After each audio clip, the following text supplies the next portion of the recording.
Did you ever hear that advice? Follow your dreams!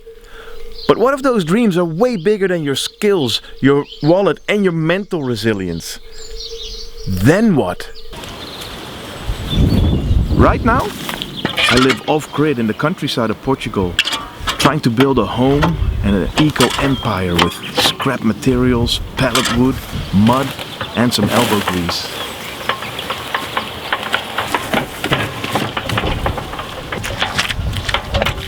Sometimes though I ask myself, how did I get here? And why does following your dreams sometimes feel like such an uphill battle? This actually isn't the first time that I chased a crazy dream. Because before all this, many years ago, we sold all our stuff, packed up our things and moved to a tropical island in Thailand to chase the dream of becoming scuba diving instructors. And it worked, because for many years we ran our own little business in board shorts, flip-flops and sandy feet, teaching motivated people how to scuba dive underwater past colorful coral reefs, beautiful fishes, stingrays, barracudas, whale sharks and all that stuff. And we had a marvelous time. Life was magic and in full flow. So when that adventure ended, I thought to myself, maybe we could do it again. Start over, do a 180 and reinvent ourselves. Create something awesome somewhere else.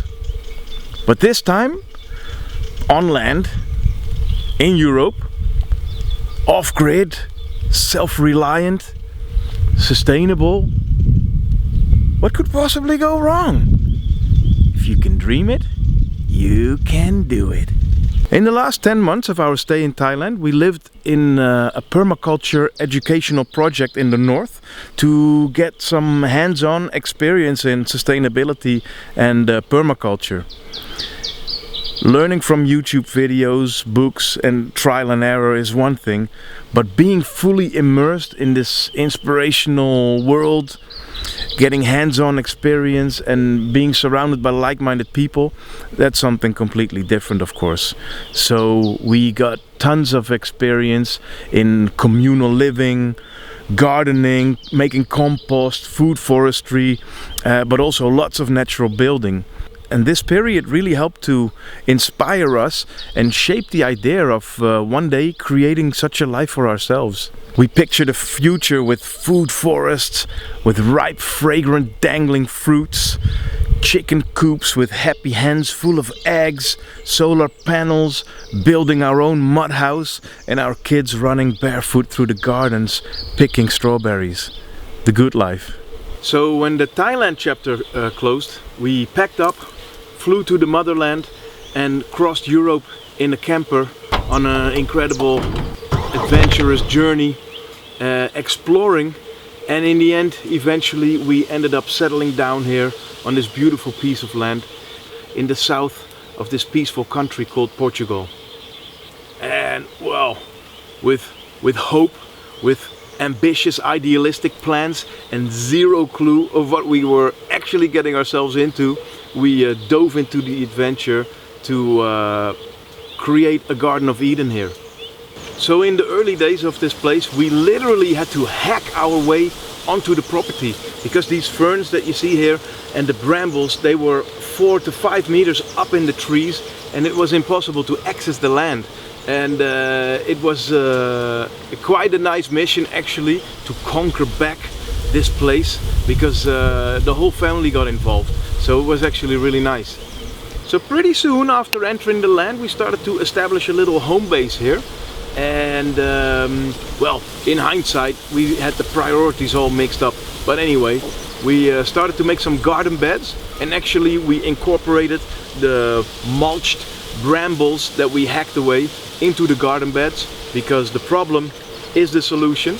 And we planted some fruit trees, installed a pump into the well and made some irrigation from pellet wood. I made a modest bucket style compost toilet. We made a jungle bathroom so we could have showers after work. and we made a kitchen from an old caravan with a roof over it. Later on we started to turn an old pig pen into a kitchen using natural building methods like slip straw, cob and mud bricks.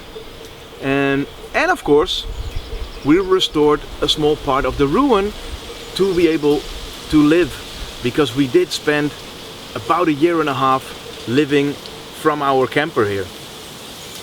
And none of this would have been possible in the amount of time that we had without the help of some amazing people, volunteers and helpers that came here through volunteering platforms.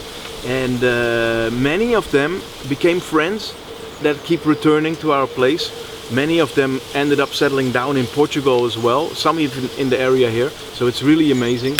And yeah, man, what a journey. But then somewhere along the line the energy changed.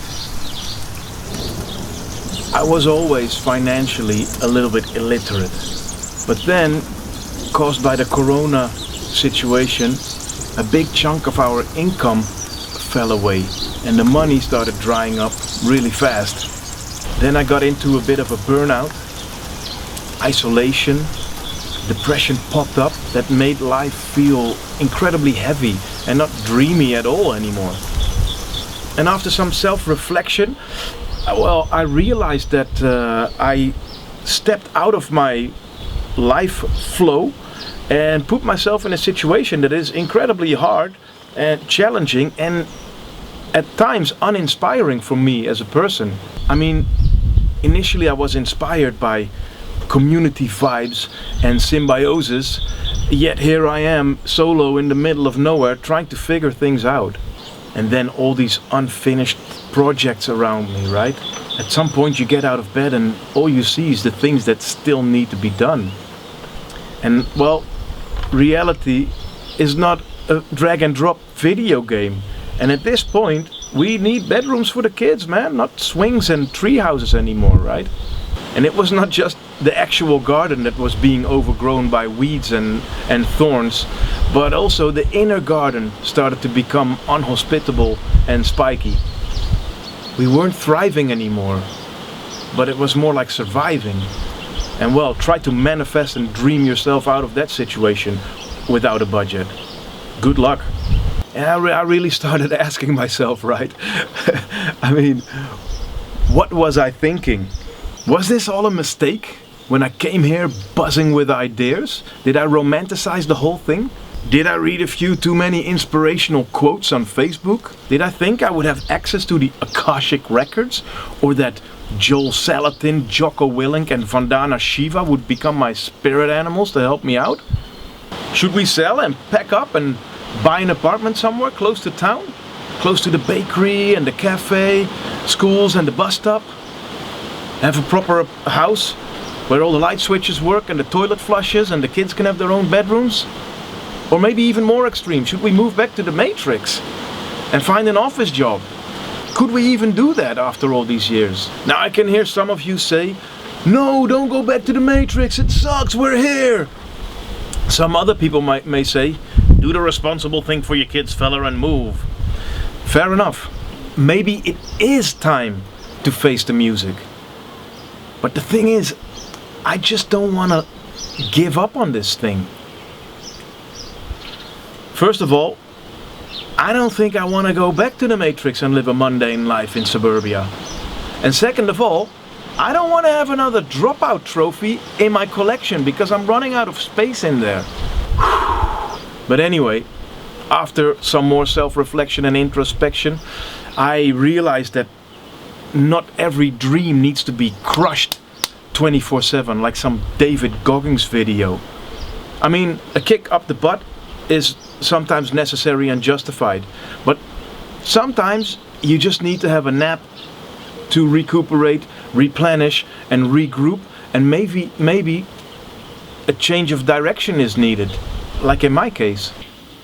And maybe after all, the point of chasing dreams is not to only achieve them, but to be transformed by the pursuit.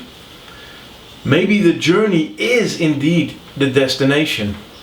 So I'm just showing you my real story here, not trying to sell you any fluff. Obviously the struggle is real, but so is the gratitude, because here's the thing, right? I am lucky I own land. And with the limited skills that I have, I managed to build myself a little house. I mean, I'm not paying rent to anybody, right? I've grown my own food. I've grown myself. And I even managed to score a little online job recently, so I can have a tiny little income from my place and have some bacon in the fridge.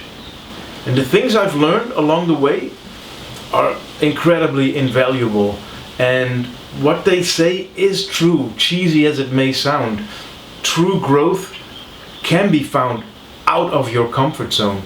And sometimes, of course, I can still feel like a little failure. But to be quite honest, momentarily I feel an incredible shift. And partially that might be caused by the fact that springtime is finally here and that long winter is over now. But I really feel a change of perspective and a new replenished stamina and motivation to keep pushing on with my projects here. This land is so amazing. The peace and tranquility are truly addictive. I mean, normally all you hear is the sound of birds, some cowbells in the season, like right now, and maybe a distant chainsaw or a brush cutter. But this land really has motivated me, inspired me, energized me, and humbled me at the same time. But it also gave me the chance to rediscover something else that I really missed, and that is this here. Making videos, sharing stories, connecting. And I had set all of that aside because of the urgency of our needs here.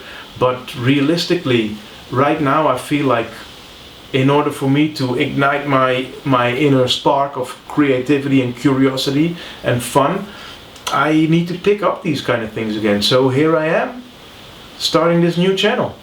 So, if you're watching this, dreaming, considering, thinking about making the leap, maybe with limited funds like me, it's not always easy, but to me, it's totally worth it. Of course, I encourage intentional dreaming. Just don't over-romanticize things like, you know, sometimes we do. But also, don't let fear get in your way too much. I mean, use common sense, don't do anything too stupid, but don't let fear withhold you from doing stuff that later on in life you'll regret not doing. You might not end up where you expected, but you'll definitely end up more you, more character, more matured, more adventures, more experience, and to me that's totally worth it. So on a final note, if you've ever taken a leap like this, or perhaps you are standing on the edge, then share your story in the comments, because I would love to hear about it. But also, if you've ever chased a dream like this and you hit a wall, tell your story in the comments below. I want to hear it. Let's make this real together. This channel is for the doers, the dreamers, and the in-betweeners, the tired souls trying anyway. So if you are into barefoot truth and off-grid misadventures, then feel welcome. Just don't expect any of those slick, polished, happy homesteady videos, okay? That's not me. I clearly don't have my ducks in a row. I don't even have chickens yet.